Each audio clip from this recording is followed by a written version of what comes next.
ఇదే కదా నీ కథ ముగింపులేనిదై సదా సాగదా నీ కంటి రెప్పలంచున మనస్సు నిండి పొంగిన ఓ నీటి బిందువే కదా నువ్వెతుకుతున్న సంపద ఒక్కొక్క జ్ఞాపకానికి 100 ఏళ్ల ఆయువుందిగా ఇంకెన్ని ముందు వేచనో అవన్నీ వెతుకుతూ పదా మనుష్యులందు నీ కథ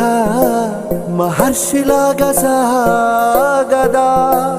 మనుష్యులందు నీ కథ మహర్షిలాగా సాగదా